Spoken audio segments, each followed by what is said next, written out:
guys, welcome back. In this video we are going to learn how to use value providers. We have seen how we can use factory, and we understood in previous videos we understood how dependency injection works in different scopes. In this video we'll learn how we can use value providers. So I'm just going to create a new project, value providers. Okay, so I have written some syntax which is not correct, so let me fix it. Alright, so I don't have any proper use case right now, but the idea is to demonstrate how use value is useful while creating a custom provider. Alright, so earlier we saw how we can use factory to create a custom instance and do multiple things there and complex steps. In use provider, basically use value. In use value we can provide anything else, we provide a token, we mention a token, and for value we can provide anything, class, object, string, whatever you want. So what I'm gonna do here is I'm gonna write ls. I'm going to go inside my project, and alright, so now I'm gonna open it in my code editor.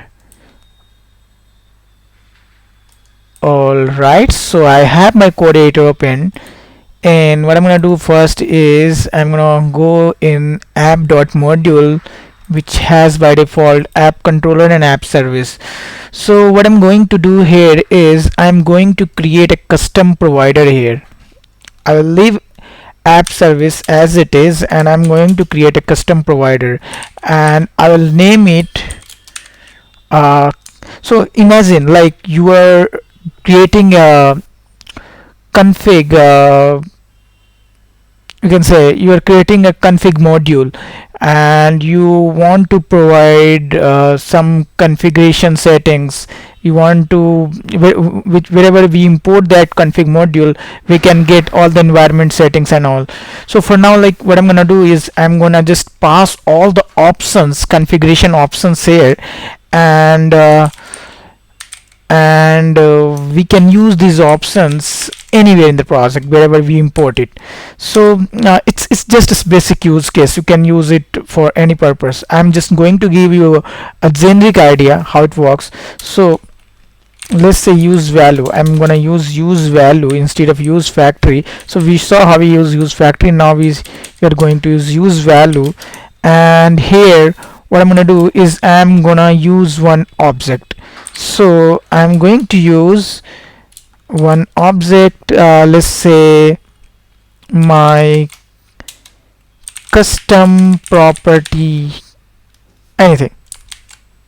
Alright, so you can have many key value pair or anything, any object, any type of object, you can return it from here.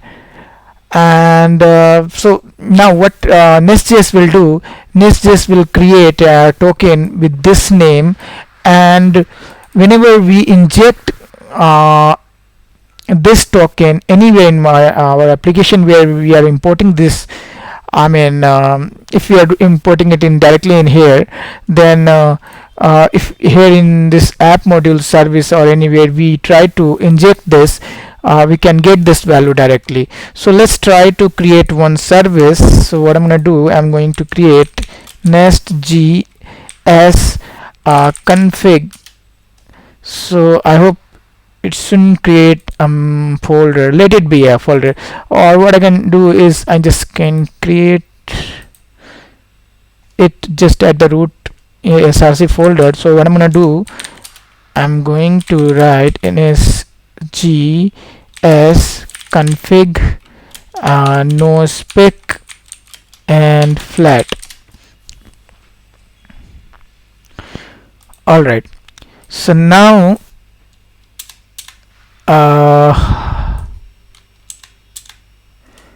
alright, so now what we can do here is we can import config service. Okay, now in config service, let's say we want to get all the properties we are passing here. So how we can do that? So to do it, what we need here is we need to inject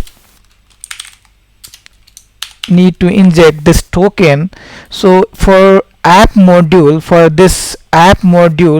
NestJS will create a dependency container, dependency injection container, and it will keep all the dependencies like app controller, app service, config service, all the instances here along with config options. So it will have a config options token as well.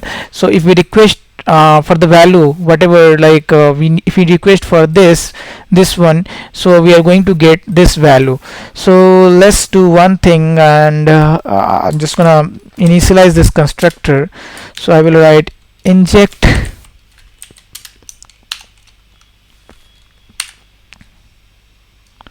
and let me tell you one more thing. This is a singleton, since we are not defining anything here. It's just defined here. This provider is defined here, and this is a custom object, so it's a singleton. So what I'm going to do here is I'm going to inject the same name which I have written here. Okay, and now I'm going to type private read only, and what will be the property name? So it will be options maybe, and it will be a config.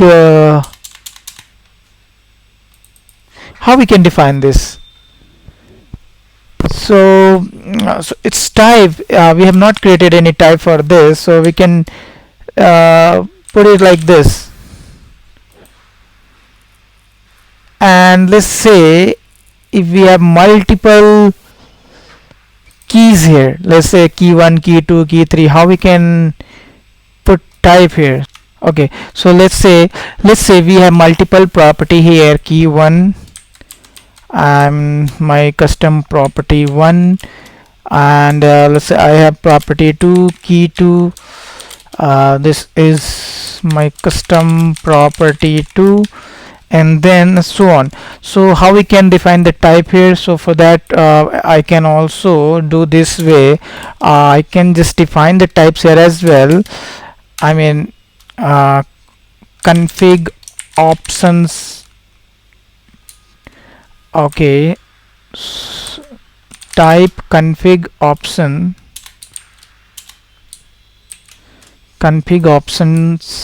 type, and now what I can do, I can define it as key, and this will be a string, and its output will be any. Okay, so it can have multiple properties as per need.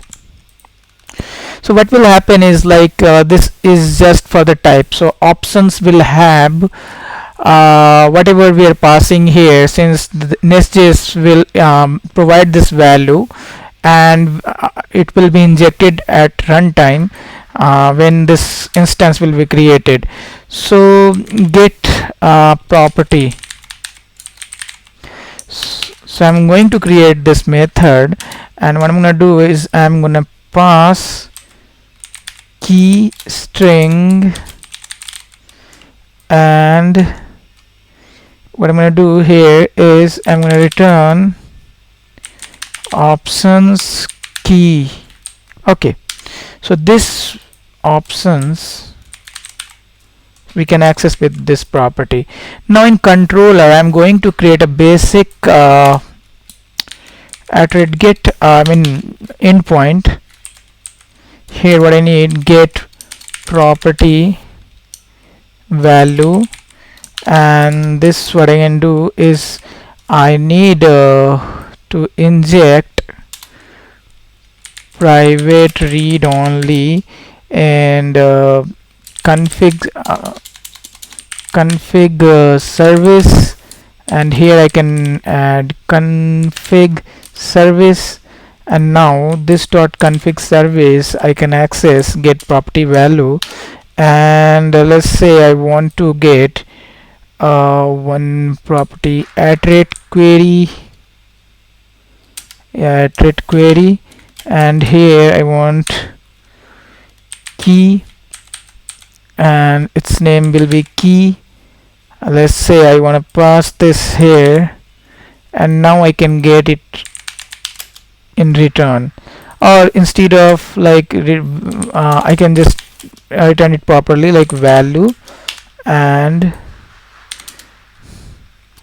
return key,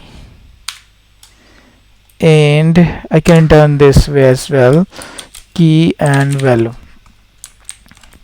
Let's try this out. So what I'm going to do is I'm going to run this start dev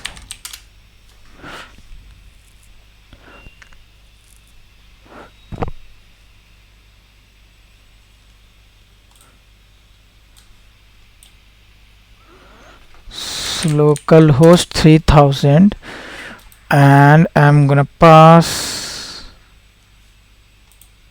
So what I'm gonna do here,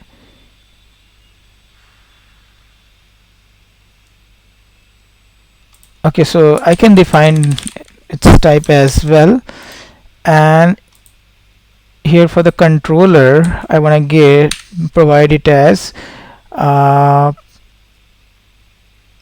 property or something like this. It's not mandatory that we should give only same thing, you can add any other stuffs as well, property. So I need to pass something here in key equal to key1. Now when I'm passing key1, it is actually fetching key1 property in value, and here in for the key2 I'm getting key2. So whenever you need to provide some custom object, you need to make some custom object globally, you want to make one instance of it, then you can follow this approach. Otherwise you can use class, which we will see in next video. So till then, thank you for watching, have a nice day.